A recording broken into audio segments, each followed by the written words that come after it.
Hello and welcome to my YouTube channel. आज की video में सेकंड पार्ट में मैं आपको बताऊंगा अपडेट और डिलीट के बारे में। सबसे पहले आपने इन टेक्स्ट बॉक्स को वेरिएबल इनिशियलाइज करने हैं और टेक्स्ट बॉक्स के वैल्यू प्रॉपर्टी में वेरिएबल को पास करना है। ये वेरिएबल मैंने यहाँ पे इनिशियलाइज किए हैं, डिक्लेयर किए हैं। इनको आपने टेक्स्ट बॉक्स की वैल्यू प्रॉपर्टी में पास करना।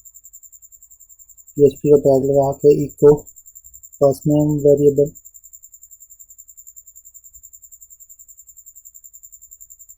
इसके दो फ़ायदे हैं। तो आप जब डाटा सेव करेंगे और अगर कोई एरर आया था या एरर नहीं आता फिर भी आपका डाटा टेक्स्ट बॉक्स के अंदर ही रहेगा सेव होने के बाद भी। और दूसरा फ़ायदा ये है, जब आप अपडेट पर क्लिक करेंगे किसी भी रिकॉर्ड को अपडेट करने के लिए, तो उस रिकॉर्ड का डाटा उसके रेलेवेंट टेक्स्ट बॉक्स को पास हो जाएगा।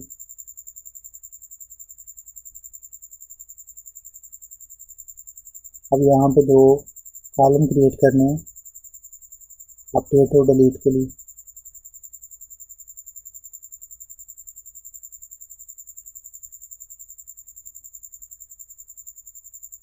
और यहाँ पे आप क्वेरी स्ट्रिंग बनानी है जिसके अंदर के एक पैरामीटर पास किया जाता है URL में, index.php $id is equal to row ID। Class देनी है इसको button is info, date, anchor tag close करना है और TD क्लोज करना है। इसी तरह सेकंड डिलीट के लिए, डिलीट में आप index.php में भी इसको रिडायरेक्ट करवा सकते हैं और एक्शन क्रूड में भी। यहाँ इसकी पैरामीटर ID होगी ट्रैश ID। अब यहाँ पे फंक्शन क्रिएट करना है डाटा टेक्स्ट बॉक्स के अंदर गेट करने के लिए। जब अपडेट बटन पर क्लिक करें तो डाटा टेक्स्ट बॉक्स में आ जाए। अपडेट पर्सन डिटेल, तो यहाँ पे वेयर क्लास पास करनी है सिलेक्ट क्वेरी में, where ID is equal to जो पैरामीटर अब जो इस फंक्शन में बनाया वो पास करना है। और नीचे अब इफ इज सेट गेट, यहाँ पे पोस्ट नहीं होगा गेट होगा। URL पैरामीटर को लेने के लिए, गेट करने के लिए गेट लगाते हैं यहाँ पे, get ID and ID not equal to null और एम्प्टी। अब यहाँ पे ID is equal to get ID, URL में जो ID आएगी वो उस वेरिएबल को पास किया। उसके बाद फंक्शन कॉल करवाना है यहाँ पे अपडेट पर्सन डिटेल, और इसको ये जो ID variable get parameter pass किया वो ID पास करनी है। यहाँ पे वाइल लूप लगानी है इस फंक्शन से डाटा फैच करने के लिए।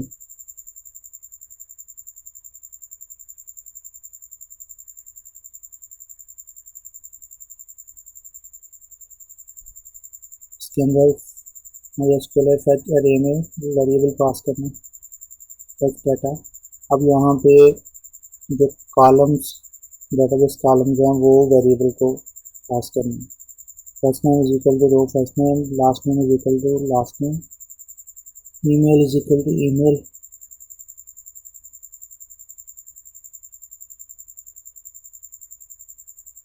Phone number is equal to phone and address is equal to address, postal is equal to postal code.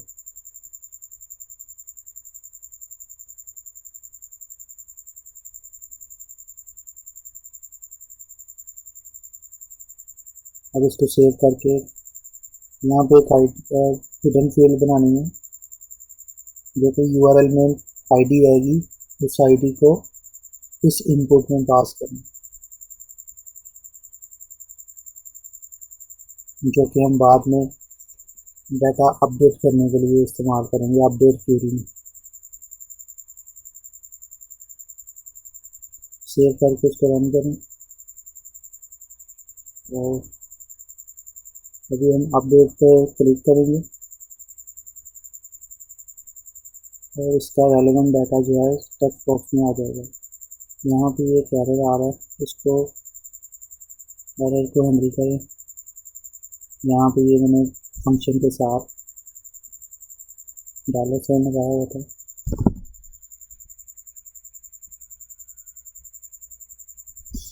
अब देखिए डाटा इसमें आ गया।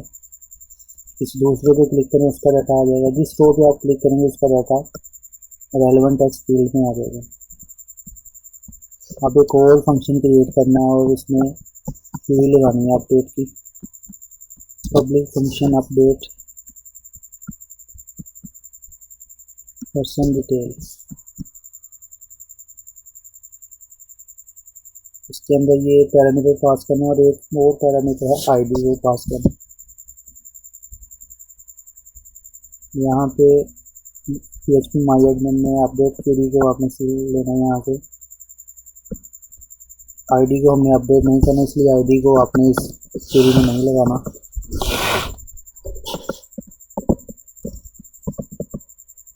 अब हर column is equal to first name is equal to first name variable, last name, email is equal to email variable, phone is equal to phone variable,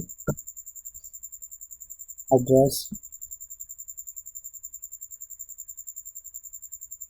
double commas लगा के उसके अंदर आपने वेरिएबल को क्लोज करना। Where ID is equal to ID parameter. Query को run करना है यहाँ पे MySQLi query connection variable and then comma SQL query और रिटर्न क्वेरी कर देना है यहाँ पे।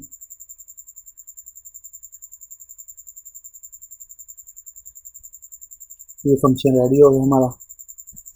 उसके बाद बटन पे बटन क्लिक पे आए, बटन क्लिक पे अपडेट क्वेरी लगानी है। ये अपडेट आप एक नए पेज पे जाके करना चाहे तो वो भी कर सकते हैं, सेम पेज पे भी कर सकते हैं। सेम पेज पे एक ही बटन है, तो इस बटन में हम चेक करेंगे कि अगर आईडी एम्प्टी है तो ये सेव वाली जो पहली क्वेरी है क्रिएट की इनसाइड की वो रन है।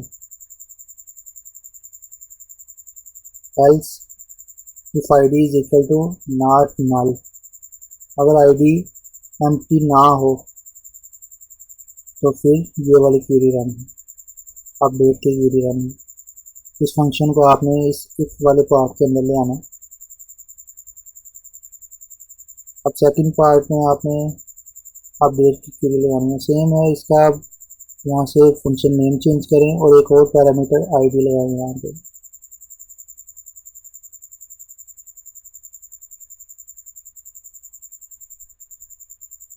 अब सेव करके इसको रन करें। देखिए यहाँ पे डाटा आ गया, इसको सेव करें।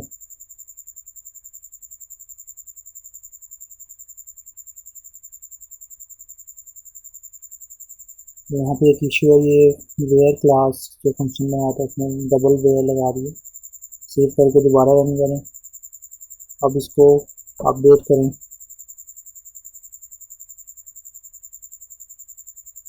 सक्सेसफुली अपडेटेड, जो भी आप अपडेट करना चाहते हैं वो सक्सेसफुली अपडेटेड होगा।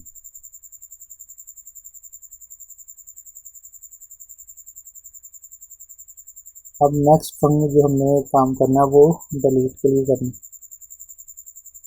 एक स्पेस दिए यहाँ पे फर्स्ट नेम और लास्ट नेम में। अब यहाँ पे फंक्शन क्रिएट करना है डिलीट का।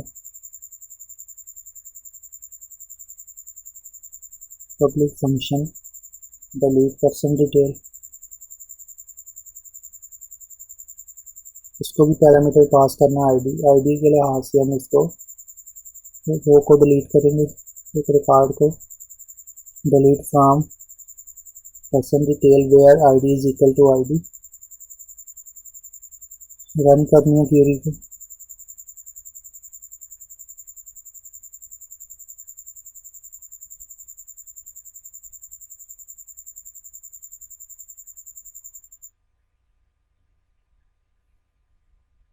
Return query. अब नीचे एक और इफ इज सेट गेट लगाना है यहाँ पे।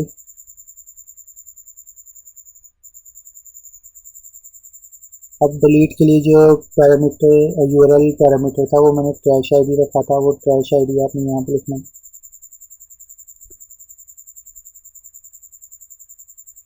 यहाँ पे फंक्शन कॉल करवाना है डिलीट। अगर वेरिएबल की इको रखना चाहते हैं, वेरिएबल की इको रखने के डायरेक्टली आप object and then function call करवा लें और इसको पैरामीटर पास कर दें आईडी, तो फिर भी ये क्वेरी रन हो जाएगी।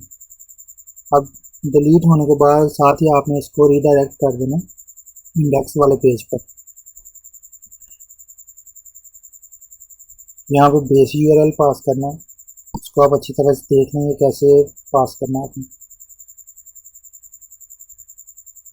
डिलीट,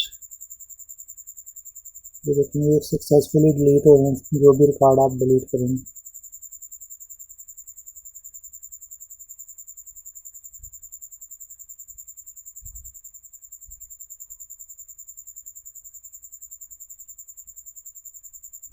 अब इसके बाद अगर आप आईडी वाले कॉलम को हाइड करना चाहते हैं तो स्टाइल डिस्प्ले नॉन करें, तो ये आईडी का जो कॉलम है वो यहाँ से हाइड हो जाएगा।